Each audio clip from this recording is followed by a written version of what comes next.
दोस्तों नमस्कार।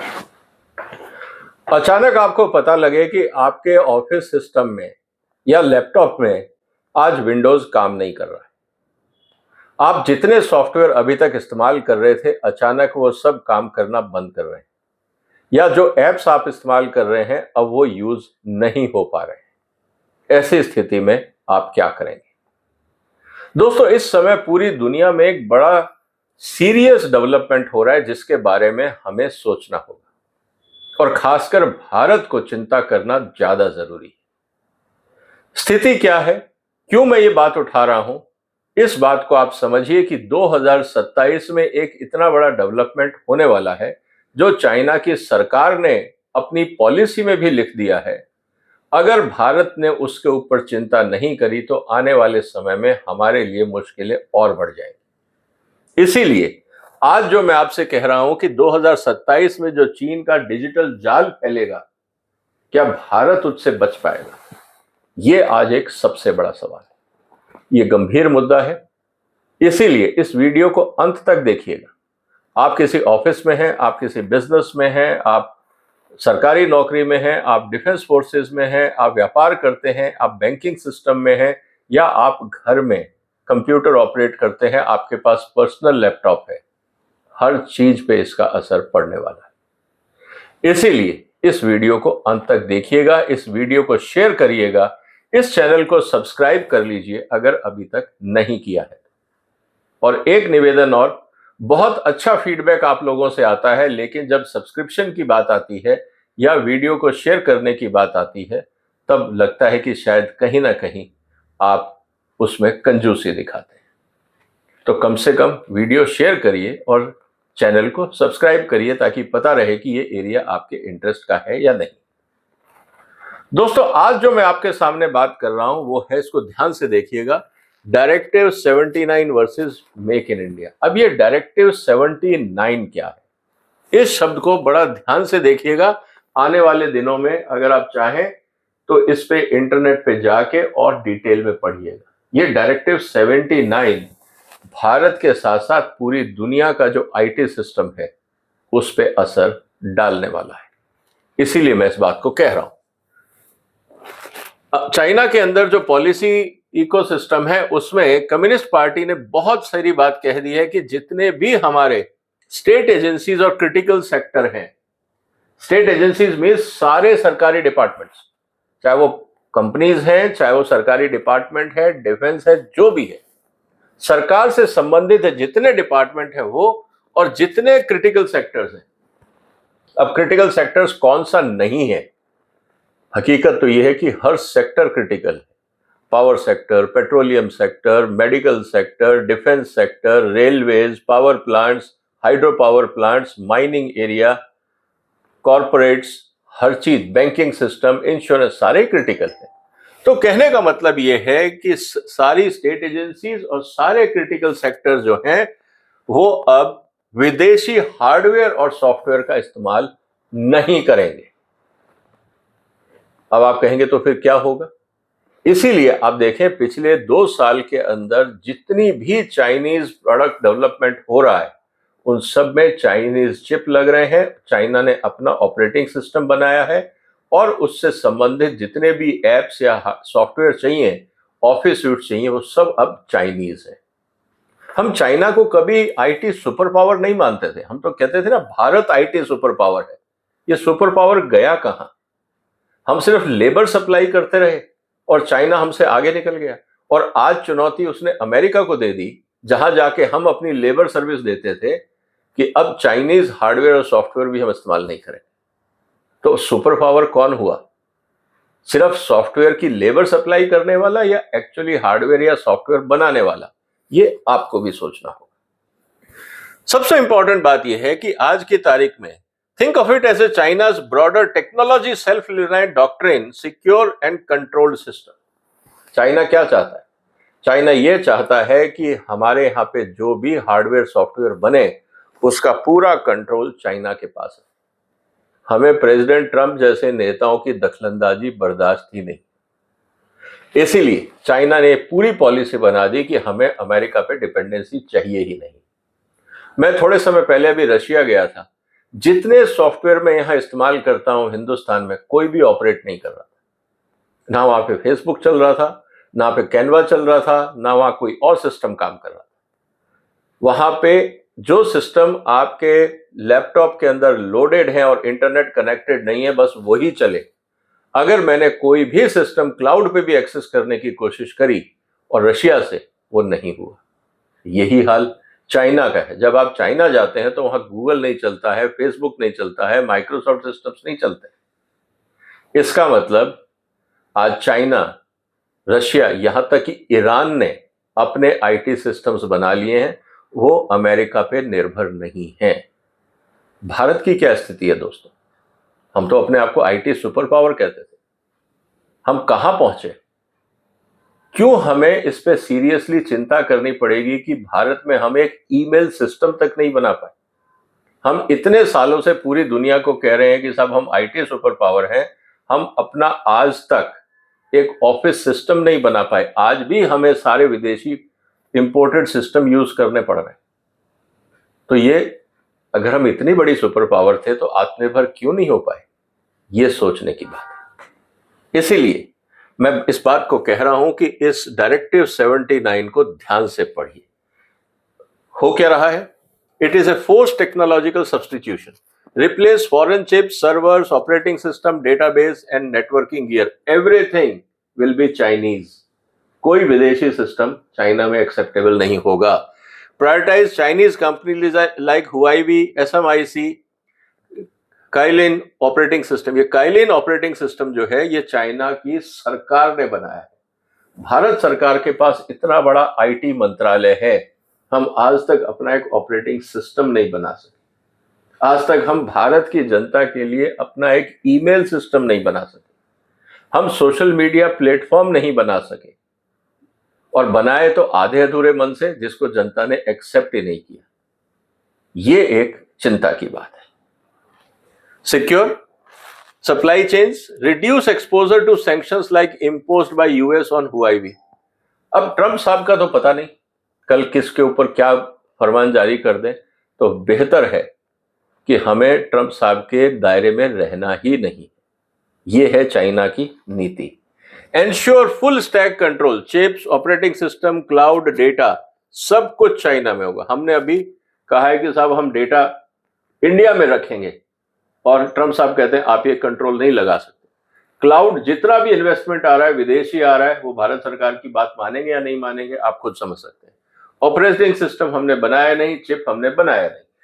तो ये पूरा का पूरा जो स्टैक कंट्रोल है, जब तक ये नहीं बनता तब तक भारत या तो चीन पे निर्भर हो जाएगा या अमेरिका पे। और आज जो हालात हैं, जिस तरह से ट्रंप साहब ने भारत के साथ बर्ताव किया है, टैरिफ लगाए हैं, हमारे व्यापारिक संबंधों को तोड़ा है, और जिस तरह से चाइना पे हम लोगों का भरोसा कम है, तो हमारे लिए समस्याएं अब दोनों तरफ है। एक तरफ या तो हम अमेरिका की गोदी में बैठे या हम चाइना की, क्योंकि आत्मनिर्भरता के नाम पे हमने आईटी सिस्टम में, जहां हम अपने आप को सुपर पावर बोलते हैं, हमने कुछ नहीं किया। इस बात को भी ध्यान से समझना होगा। फिर बात आती है डाटा सॉवरेनिटी की। Keep all sensitive data with in Chinese control system. अब अगर हम कोई सिस्टम यूज कर रहे हैं भारत में, आप अगर ध्यान से देखें तो जितने आप आज की तारीख में आईटी सॉफ्टवेयर यूज कर रहे हैं या चाइनीज प्रोडक्ट यूज कर रहे हैं, और गलती से अगर आपने कोई आईटी सिस्टम यूज कर लिया या ऐप यूज कर लिया जो चाइनीज है, उसके नीचे एक डिस्क्लेमर आता है कि जितना डेटा यहाँ पे है, ये सारा हमारे सर्वर में कॉपी हो सकता है, हम उस डेटा को मॉडिफाई कर सकते हैं, उसको डिलीट भी कर सकते हैं। अब चाइनीज कंपनीज ये डिस्क्लेमर दे रही हैं। मैंने भी एक टेक्नोलॉजी प्रोडक्ट खरीदा था, उसके नीचे डिस्क्लेमर था, और अगर आप उस डिस्क्लेमर को एक्सेप्ट नहीं करते हैं तो सॉफ्टवेयर एक्टिवेट ही नहीं होता, वो हार्डवेयर एक्टिवेट ही नहीं होता। इसका मतलब आप चाहते हुए भी कि हमें बाहर नहीं देना है, फिर भी वो सिस्टम आपका डेटा खींच लेगा। ये बात आपको समझनी होगी। Prevent foreign surveillance risk, real और परसीव्ड आइदर वे। यही तो हमारा टेंशन था जब हमने चाइनीज एप्स बंद किए, तब यही तो हुआ था। अब सवाल इस बात का है कि यह दुनिया में असर कैसे डालेगा। China is effectively splitting global technology ecosystem into two campuses, western and Chinese dominated. China में आप रशिया बोल सकते हैं, ईरान बोल सकते हैं, कुछ और चाइना के दोस्त बोल सकते हैं, नॉर्थ कोरिया बोल सकते हैं, वियतनाम भी हो सकता है, और दूसरी तरफ है अमेरिका और यूरोप के देश। भारत किसके साथ जाना चाहता है? इस पे हमारा कोई प्लान है? क्या हम अमेरिका के साथ रहेंगे या हम चाइना के साथ रहेंगे? और ये अब और मैं आपके सामने डेटा रखूंगा कि ये और ज्यादा खतरनाक क्यों हो रहा है कि हम चाहते तो हैं अमेरिका के कैंप में रहना, मजबूरी है चाइना के कैंप में जाना। ये क्यों है ये भी मैं आपको एक्सप्लेन करूंगा। This is not just economics, it is geotech power projection. और ये सारा काम 2027 में चीन को करना है। कितने दिन रह गए? आप ये समझ लीजिए 8 महीने। ये स्थिति हो गई है और 8 महीने में हम क्या कर पाएंगे? हम तो अभी चुनाव से फुर्सत मिलेगी तो हम आगे की बात करेंगे। ये स्थिति हमारे सामने है। इम्प्लीकेशन फॉर इंडिया, आज भारत के लिए चुनौतियां क्यों हैं इसको जरा ध्यान से देखिए। इलेक्ट्रॉनिक्स और सेमीकंडक्टर हम चाइना पे 75 से 90% निर्भर हैं। हम बोलते हैं ना कि हमारे यहां से हमने बहुत सारा इलेक्ट्रॉनिक मोबाइल फोन एक्सपोर्ट कर दिया। ये सब हम इंपोर्ट करते हैं, mobile parts, displays, PCBs, chips Bharat में असेंबल करके एक्सपोर्ट करते हैं। तो अगर हमने 100 करोड़ का मान लीजिए एक्सपोर्ट किया है, उसमें 90 करोड़ तो इंपोर्टेड कंपोनेंट थे। हमने तो सिर्फ 10% अपनी लेबर चार्ज और पैकिंग चार्ज लिया है। तो जब हम बात करते हैं कि हमारा एक्सपोर्ट बहुत तेजी से बढ़ रहा है, उस सेक्टर में हमें यह भी देखना पड़ेगा कि हमारा इंपोर्ट कितना बढ़ा। इसी तरह से सोलर पैनल 80 to 90%, फार्मास्यूटिकल जो हम बोलते हैं India is a pharmacy of the world, 70 to 75% जो एक्टिव प्रिंसिपल्स हैं, एपीआईज, वो हम इंपोर्ट करते हैं। रेयर अर्थ मैग्नेट पूरी दुनिया की तरह हम भी इंपोर्ट कर रहे हैं। टेलीकॉम इक्विपमेंट, जितने मोबाइल आ रहे हैं, मेक इन इंडिया है, वो एक्चुअली मेक इन इंडिया नहीं है, वो असेंबल्ड इन इंडिया है, क्योंकि सारे पार्ट्स बाहर से आ रहे हैं। इंडस्ट्रियल मशीनरी जो भी आ रही है वो भी बाहर से। केमिकल्स, चाहे वो पेस्टिसाइड्स हो, स्पेशलिटी केमिकल हो, आधे से ज्यादा वहां से मंगा रहे हैं। ऑटो कंपोनेंट्स भी, हमारी गाड़ियों में 30% वहां से आ रहा है। टेक्सटाइल, सिंथेटिक जितने भी आ रहे हैं, पॉलीमर्स, प्लास्टिक, पॉलिएस्टर्स, नाइलॉन, सब विदेशी है। और ड्यूरेबल प्रोडक्ट जो भी हम घर में वॉशिंग मशीन, एसीज वगैरह यूज करते हैं, उसके 50 से 70% जो कंपोनेंट है वो विदेशी है। तो हम कुल मिला के आज भी लेबर सर्विस दे रहे हैं, इस बात को समझना होगा। ऐसी स्थिति के अंदर क्या होगा जब हम सब कुछ इंपोर्ट कर रहे हैं? आज हम कहते हैं कि साहब हम चाइना से इंपोर्ट नहीं करेंगे। सिचुएशन देख लीजिए, तो हार्डवेयर अमेरिका तो बनाता नहीं, तो आप कहां से लाएंगे? आपके देश में बनता नहीं, या तो आप हार्डवेयर खरीदना ही बंद कर दें, क्योंकि उसमें तो चाइनीज चिप लगा हुआ है, और जब चाइनीज चिप लगा हुआ है तो उसमें चाइनीज सॉफ्टवेयर भी लगा हुआ है। अब स्थिति यह है कि अब मान लीजिए आपने हार्डवेयर खरीद लिया, लैपटॉप चाइनीज खरीदा, उसके अंदर सिस्टम है। मैं अभी दुबई से एक लेके आया था टैबलेट हुआईवी का, मैं आपको इतना कह सकता हूं उसकी quality was better than Apple. सिर्फ एक ही प्रॉब्लम थी, सॉफ्टवेयर। जो सॉफ्टवेयर एप्पल में एप्स हैं वो उतने एप्स अभी हुआईवी में नहीं है, लेकिन performance wise, quality wise, charging wise, look and feel, steadiness far better than Apple. ये भी मैं आपको बता सकता हूं। मेरा दूसरा हुआईवी का लैपटॉप टैबलेट है वो, और पहला वाला मैंने 8 साल पहले लिया था, आज तक बिना किसी प्रॉब्लम के जारी है, आज भी काम कर रहा है। इस बात को समझिए। Telecom equipments, power, electronics, solar inverter, mobile components, हम सब चाइनीज हैं, लेकिन जो ब्रांड चाइनीज नहीं है, आज हम मान लीजिए अमेरिकन ब्रांड भी खरीदते हैं। आप कहेंगे जी हम तो एसर खरीदेंगे, हम मोटोरोला खरीदेंगे, हम एरिक्सन खरीदेंगे, हम अमेरिकन या यूरोपियन ब्रांड खरीदेंगे, उसमें पार्ट्स तो चाइनीज ही लगे हैं, वो तो कुछ बना नहीं रहे, वो तो सिर्फ ऊपर स्टैंप लगा रहे हैं। इस बात को भी समझना होगा। Even when brands are non Chinese, the products are Chinese. कुल मिला के China internalise supply chain, exports में बिकम स्ट्रेटेजिक लिवरेज। सब कुछ चाइनीज है, लेना है लो, नहीं लेना मत लो। ऐसी स्थिति के अंदर सवाल ये, every office, every house will have entry of China, can Modi government stop this? अब सवाल इस बात का है, अब आप कहते हो हम चाइनीज प्रोडक्ट नहीं लेंगे, उसमें चाइनीज सॉफ्टवेयर है। आपको भारत के रक्षा मंत्रालय के लिए लैपटॉप लेने, आपको सरकार के जितने भी अधिकारी हैं उनके लिए मोबाइल फोन लेने हैं, उनमें सारे पार्ट चाइनीज, सारे सॉफ्टवेयर चाइनीज। तब आप क्या करेंगे? कौन सा सिस्टम यूज करेंगे? और जब आप ज्यादातर चाइनीज हार्डवेयर यूज करेंगे, अगर उसमें उन्होंने लॉकिंग सिस्टम कर दिया कि आपका बहुत सारे अमेरिकन सॉफ्टवेयर इस्तेमाल ही नहीं हो सकते, लोड ही नहीं हो सकते, तब आप क्या करेंगे?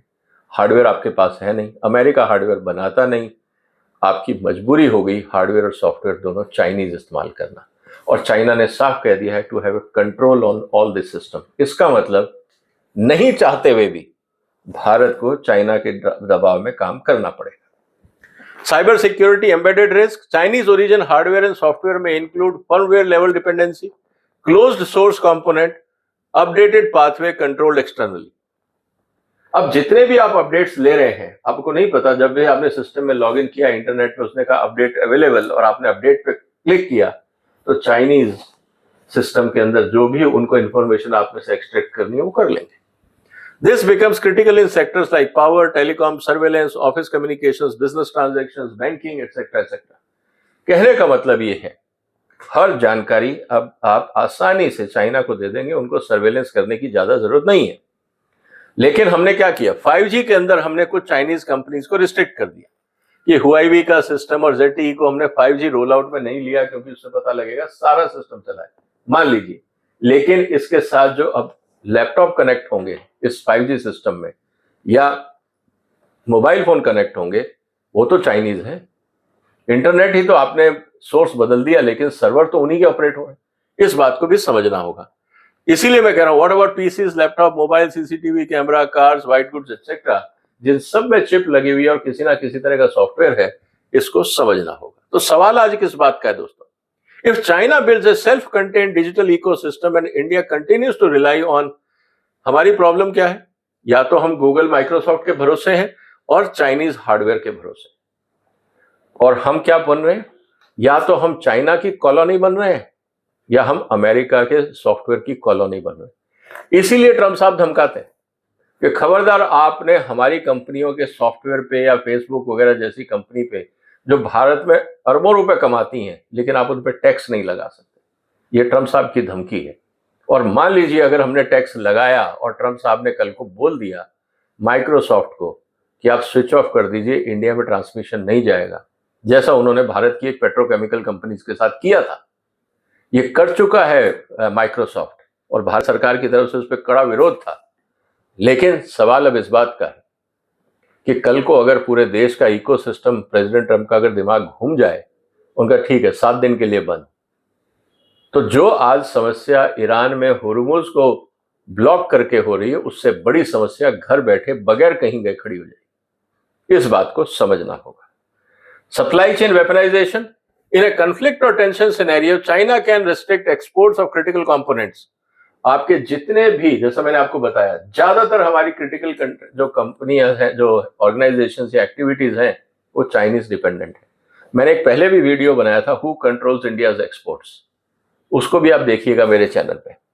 तो जब भारत सरकार के मंत्री बोलते हैं कि हमने इतना एक्सपोर्ट अचीव कर लिया, वो ये नहीं बताते कि इसमें इंपोर्ट कंपोनेंट कितना है, क्योंकि हम आधी बात बताते हैं, सच नहीं बताते।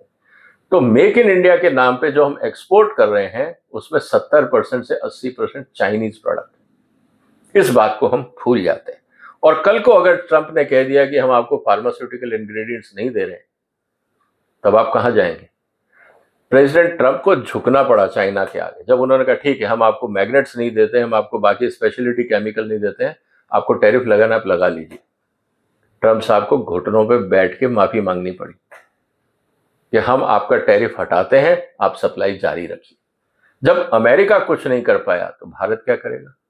इस बात को भी समझना होगा। लेकिन इस सब के बीच में एक भारत के लिए एक अपॉर्चुनिटी, लेकिन उसके लिए काम करना पड़ेगा। सिर्फ मेक इन इंडिया का स्लोगन देके और फिर गायब हो जाने से काम नहीं होता है।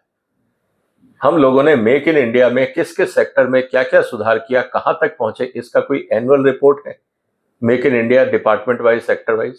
मैंने तो नहीं देखी। अगर है तो प्लीज शेयर करिएगा। अब हमें करना क्या होगा? जब पूरी दुनिया ना तो अमेरिका के जेब में जाना चाहती है ना चाइना के, तो भारत के लिए एक अपॉर्चुनिटी है। हमारे पास क्षमताएं भी हैं, हमारे पास पॉलिसी भी है, लेकिन एग्जीक्यूशन नहीं। उनको लगाना कैसे है, अपनाना कैसे है, हम कहीं ना कहीं वो पॉलिसी बना के फोटो खिंचवा के सो जाते हैं। उसके बाद उस पॉलिसी पे क्या काम हुआ, कहां तक पहुंचे, कितनी कंपनियों को आपने इन्वॉल्व किया, कितना इन्वेस्टमेंट्स आया, उस पर R&D कितना हुआ। अगर इसकी मंथली रिपोर्ट भी जनता के सामने रखी जाती तो आज स्थिति कुछ और होती, लेकिन हम लोगों ने ऐसा नहीं किया। इसका मतलब यह है कि चाइना's decoupling creates space for India. हम यहां पे जो कंपनियां चाइना से निकलना चाहती हैं उनको भारत में लाया जाए, यहां पे हम इलेक्ट्रॉनिक इकोसिस्टम बिल्ड किया जाए, चाहे आपको टैक्स इंसेंटिव देना पड़े, लैंड देना पड़े, और सबसे बड़ी बात, जो हमारे यहाँ करप्शन है ग्राउंड लेवल पे, कोई परमिशन लेने जा रहा है, कोई लैंड एलोकेशन करवाने जा रहा है, बगैर रिश्वत के काम किसी स्टेट में नहीं होता है। क्या हम उनके लिए कोई सेंट्रलाइज सिस्टम बनाते हैं ताकि वहां पे लोकल इंस्पेक्टरों के चक्कर ना काटने पड़े? अगर हम ऐसा कर पाए तो फायदा होगा। And push initiatives like make in India and production PIL in time bound manner with clear targets and close monitoring. अगर ये नहीं करेंगे तो मुश्किल हो जाएगी। इसीलिए मैं ये कह रहा हूं दोस्तों, the strategy risk if India will not act, national security में हमें प्रॉब्लम आएगी, हमारी इकोनॉमिक स्टेटस जो है, हमारा इंपोर्ट शॉक हो सकता है, वल्नरेबल है हम। आज ईरान से तेल नहीं आया, हमारी हालत खराब है। कल को चाइना से इनपुट नहीं आया तो हमारी कंपनियां बंद हो जाएंगी। आप समझिए कि हम कितने वल्नरेबल हैं एज ए इंडिया। हम कहते जरूर हैं कि हम दुनिया की चौथी पांचवी अर्थव्यवस्था हो गए, हम बहुत कमजोर हैं अंदर से, इस बात को समझना होगा। Loss of bargaining power in global trade, China इस ईरान के मुद्दे पे हमने देख लिया। And delayed AI and semiconductor capabilities, ये और डिले हो जाएगा क्योंकि हमारे पास हार्डवेयर भी नहीं है। तो सबसे बड़ी बात क्या है, अब भारत को एक डिजिटल सॉवरिटी के नाम पे, ये सिर्फ हार्ड रियलिटी है, इसको घोषणा या भाषण नहीं चाहिए, इस पे सरकार को काम करना चाहिए। दूसरा, हमारी जो सप्लाई चेन है उसको सुदृढ़ करें। हम चाइना पे ओवर डिपेंडेंट हैं। जो हमारा स्ट्रेटेजिक डीकपलिंग है, धीरे धीरे हमें अमेरिका और चाइना दोनों से हटना होगा, तो नई पार्टनरशिप्स बनानी होगी, R&D करना होगा, उसका प्लान बनाना होगा, और कुल मिला के जो हमारा टेक्नोलॉजी टैक है इसको बिल्ड करना होगा। चिप्स पे हमने अभी काम शुरू किया, ऑपरेटिंग सिस्टम हम क्यों नहीं आज तक बना पाए? मुझे बात समझ में नहीं आ रही है कि अंतरराष्ट्रीय बाजार में इतना बड़ा बाजार है, इतनी हमारी रीजनल लैंग्वेजेस है, लेकिन हम ऑपरेटिंग सिस्टम नहीं बना पाए, एंटरप्राइज सॉफ्टवेयर हम अपने देश में नहीं बना पाए, और टेलीकॉम स्टैक अभी हम तो शुरुआत कर रहे हैं। तो मेरा कहना यह है कि अगर भारत सरकार चाहे, मोदी जी चाहे, तो भारत की टॉप 10 IT कंपनी और टॉप 10 मैन्युफैक्चरिंग कंपनीज या दूसरे बिजनेस हाउसेज हैं, चाहे वो रिलायंस है, अडानीज हैं, बिरलाज हैं, टाटाज हैं, बाकी जो बड़ी कंपनियां हैं, उन सबको साथ बैठाएं। 10 IT कंपनीज और 10 मैन्युफैक्चरिंग कंपनीज एक कमरे में, प्रधानमंत्री साहब 20 लोगों के साथ बैठे और उनको बताएं भैया कौन क्या कब तक करेगा, इसका प्लान बना के दीजिए, आपस में करिए। जो सरकारी कानून बीच में आ रहा है उस सबको हम हटाएंगे। कोई डिपार्टमेंट इंस्पेक्टर अगर आपको तंग करता है, ये है डायरेक्ट कॉल PMO का, आप यहां बात करिए, आपको कोई नहीं रोकेगा, आप काम करिए। तो कहने का मतलब है, अगर ये लीडरशिप हो जाए तो क्या भारत नहीं कर सकता? सब कुछ हो सकता है, क्योंकि मैं अक्सर कहता हूं where there is a will there is a way. नियत होगी, सब रास्ते निकलेंगे। लेकिन अगर हम सिर्फ घोषणाएं करेंगे और फॉलो अप नहीं करेंगे तो कुछ नहीं होगा। क्योंकि चाइना इज वेरी क्लियर, जो डायरेक्टिव 79 है उसका मैसेज बहुत क्लियर है। चाइना को पता है कि टेक्नोलॉजी पावरफुल चीज है, इससे हम सॉवरेन रहेंगे और सॉवरेनिटी के साथ साथ हमारी पावर बढ़ेगी। आज चाइना की पावर इतनी हो गई कि अमेरिका परेशान है। और सवाल इस बात का है कि चाइना क्या कर रहा है ये इंपॉर्टेंट नहीं है, point is will India build its own stack fast enough before being squeezed between two tech empire. क्या हम इतनी देर कर देंगे कि या तो हम चाइना या अमेरिका दो के बीच में दबके रह जाएंगे और मजबूर हो जाएंगे, या हम उससे पहले कुछ कर पाएंगे? सवाल ये है दोस्तों, आपको क्या लगता है, क्या मोदी सरकार को इस पूरे मिशन को वॉर फुटिंग पे नहीं लेना चाहिए? 2027 की डेडलाइन दूर नहीं है। मुझे लगता है कि अगर आज भी हम शुरू करेंगे तो 5 साल 10 साल लगेंगे, लेकिन क्या एक ऐसा रोड मैप जनता के सामने आएगा जिसको हम देख सकें कि हमारे जो डे टू डे सॉफ्टवेयर है वो तो बन सकते हैं? क्या भारत सरकार ऑपरेटिंग सॉफ्टवेयर लॉन्च नहीं कर सकती, ईमेल लॉन्च नहीं कर सकती, सोशल मीडिया प्लेटफॉर्म लॉन्च नहीं कर सकती?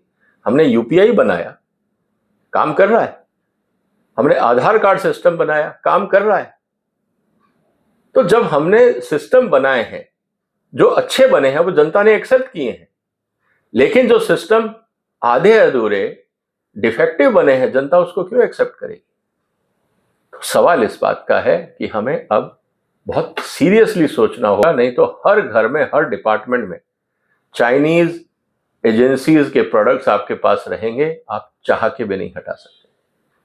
फिर हम चाहे बॉर्डर पे कुछ भी करें, बॉर्डर पे अब जाने की जरूरत ही नहीं। ईरान ने बता दिया, इजराइल, अमेरिका और ईरान के बीच में जो लड़ाई, वहां बॉर्डर का कोई मुद्दा ही नहीं। मुद्दा है टेक्नोलॉजी का, चाहे वो ड्रोन हो, चाहे वो मिसाइल्स हो, चाहे वो एयरक्राफ्ट कैरियर्स हो। तो जब झगड़ा टेक्नोलॉजी का है तो हम किस इंतजार में? जो भी आपके विचार हो दोस्तों, कमेंट बॉक्स में लिखिए, इस वीडियो को शेयर करिए, इस चैनल को सपोर्ट करिए, सब्सक्राइब करिए। फिर मुलाकात होगी एक और महत्वपूर्ण मुद्दे के साथ। तब तक अपना ध्यान रखिएगा। फिलहाल वंदे मातरम।